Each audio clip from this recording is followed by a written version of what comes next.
네, 다이어트를 하실 때 보통 칼로리를 엄청 줄이려고 노력을 하시죠. 뭐 적게 먹고 또는 굶거나 이런 노력을 많이 하십니다. 그리고 운동을 많이 하려고 하시죠. 내가 운동을 안 해서 살쪘구나 이렇게 많이들 생각을 하시는데요. 여러분, 운동으로 빼신 분들이 운동을 안 하는 순간 또 굉장한 요요 현상이 오기도 하고요. 칼로리를 줄였다가 정상 식사를 하는 순간 또 요요 현상이 오기도 합니다. 그래서 칼로리와 운동으로 접근하는 것은 조금 비효율적인 방법이라고 말씀을 드릴게요. 물론 성공하는 분들도 계시다는 걸 잘 알고 있지만 많은 분들이 성공하기는 참 어렵거든요. 많은 분들이 가장 많이 쉽게 성공하는 방법, 바로 간 건강을 챙기는 겁니다. 우리 먼저 인체의 에너지 소비 상태를 보면요, 칼로리를 줄이고 운동을 통해서 신진대사를, 기초대사량을 올려서 살을 빼야 된다, 이렇게 이야기를 하시는데요. 우리 몸의 기초대사량을 좀 살펴보겠습니다. 자, 심장과 간과 이 뇌가 차지하는 그 에너지 대사율이 각각 한 30%, 20% 정도입니다.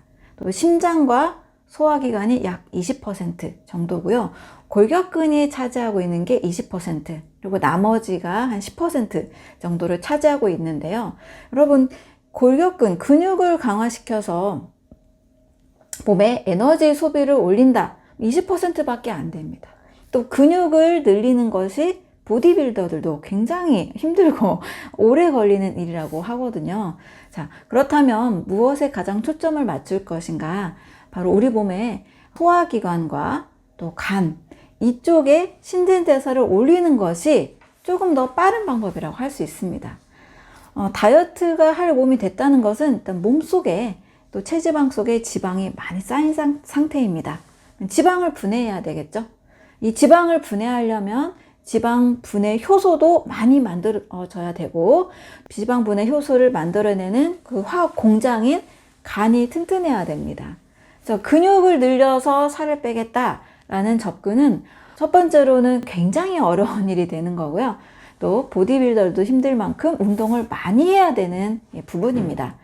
그래서 먼저는 몸속에 전반적인 신진대사를 올리는 방법, 그 방법으로 간의 건강을 챙기는 것이 더 효과적입니다.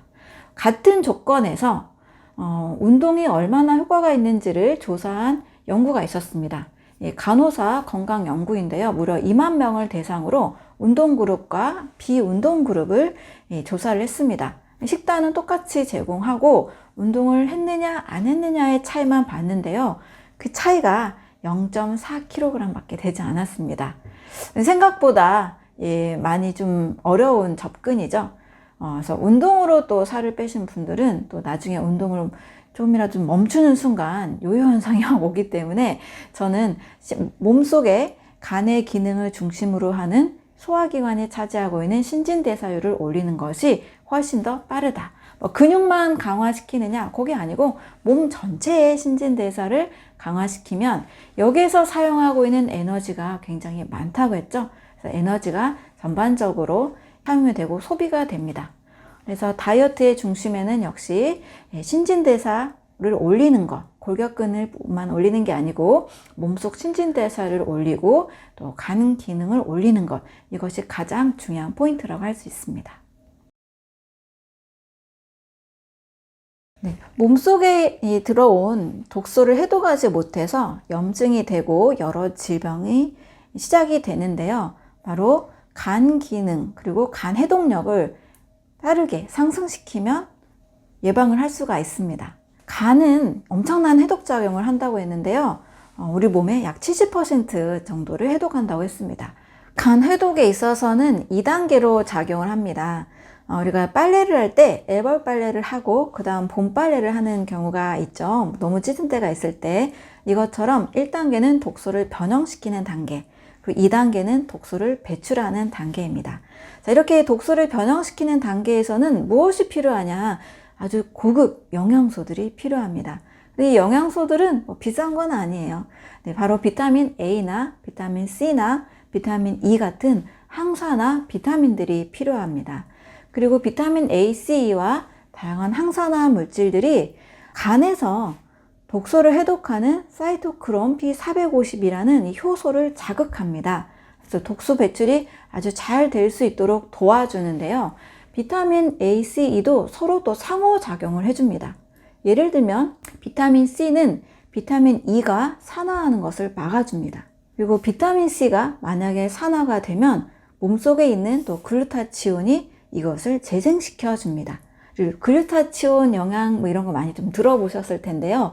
바로 간에서 이 독소를 해독하고 몸속 신진대사를 올려주는 역할을 하고 있는 겁니다. 또 비타민 E는 뭐 코엔자임 Q10이라는 들어보셨죠?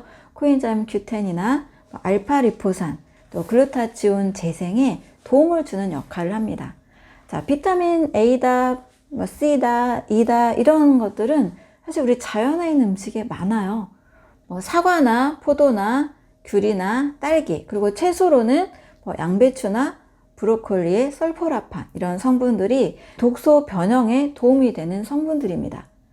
그리고 뭐 새싹 채소나 뭐 식물성 기름의 코엔자임 Q10 이런 성분들도 다 독소 변형에 도움이 됩니다.